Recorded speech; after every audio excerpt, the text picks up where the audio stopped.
One of the options we have at our disposal is the ability to create sepia-toned images, other tones like a blue tone, and also split toning. I've got a picture on screen here which probably would lend itself quite well to a sepia tone given the historical nature of the image. But let's start with the split tone. I'm going to take the saturation off this image and close down the basic tab, and let's go into the split toning. What split toning allows me to do is to add a hue to the highlights separate to the shadows and then balance the two as I see fit. It's a creative tool. Now, to be able to see the hue, if I move this slider to the right, I don't see anything in the little panel there. So I usually start by moving the saturation slider as far right as it goes. So if I was looking for a colour, if I was looking for green for example, I can tell that I'm not going too far and stretching into a turquoise colour.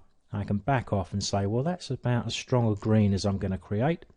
Now I can decide to back off the saturation, so I've got a delicate green tone into the highlights. Now we can do the same with the shadows. Let's push up the saturation first, so at least we can see what we're doing. Then we can decide what colour we're going to put into the shadows. Let's assume it's that.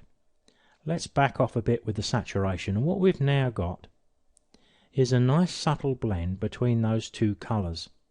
But even that doesn't end the manipulation I can do here, because I can bias it one way or another. But I think it worked pretty well in the middle, so split toning is a creative tool. I'm going to hit the F6 key here to bring up my film strip at the bottom of the screen. I'm not sure I've actually said this throughout all of the videos that I've created here, but if we want to go straight from the film strip into the develop module, we can do that if we've got the develop module already selected. Now I've got another image here which is colour, which again would lend itself to a sepia tone. But quite often it's actually easier and quicker to select the preset that comes already with Lightroom, and then if necessary adjust that if it doesn't quite meet your needs, because most of the time it does a pretty good job. If we go to the left here and go into our presets, I'm going to go into the black and white toned presets, and you can see we've got lots of options here. Now we don't have to commit them all to the main image in the center of the screen. We get the thumbnail above if we've got the navigator open. So we can mouse over these and we can see the difference that they're producing. And there's the sepia. Now we've got a number of split tones here. And let me show you that one because that looks reasonably interesting. See what I mean about having, and you can see what it's doing over here. And we can change that value and adjust what we've got ourselves, so we can fine-tune what the preset gives us. But the one I was really looking for was the sepia tone, because I think the sepia tone here works pretty well straight out of the box. The only thing with sepia tones I find is sometimes they can be just a little bit too warm in colour, too saturated, but of course we've got the opportunity here to do something about that. We can see the saturation for the highlights is 22 and the saturation for the shadows is 32. If we found that we varied those settings and we made a sepia tone which was much more to our liking, then that's the sort of thing we need to save as our own personal preset. Here I have quite a striking black and white image, actually taken with an infrared camera, but I think this is going to lend itself nicely to a split toning technique. So let me do what I did a few moments ago. Push up the saturation, select the colour that I want. Let's go for a strong blue here. You can see what I mean. It's very difficult to get the happy medium without having the saturation up fairly high. And then we can do the same here. Push up the saturation and move the hue to the right.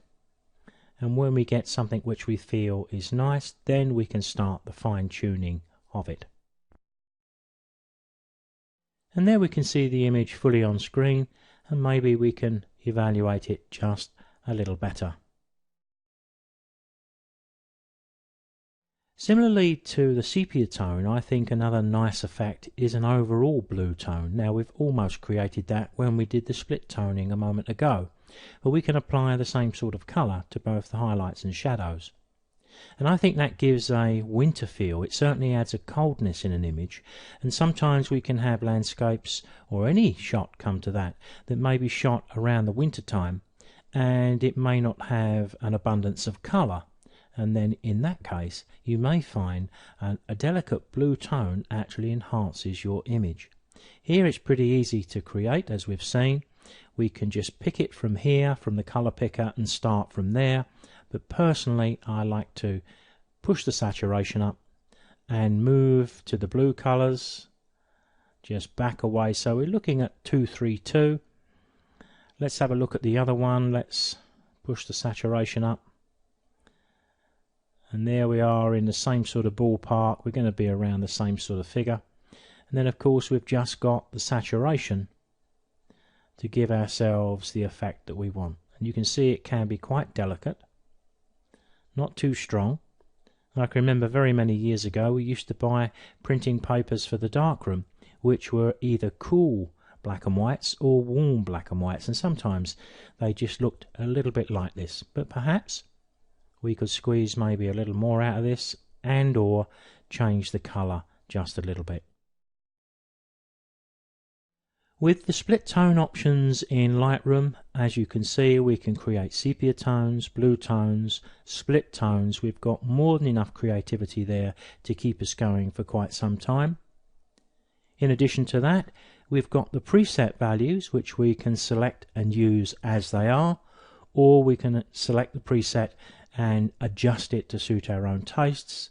And if that wasn't enough, we've got the ability to create anything we think is different and we may need again as our own user preset.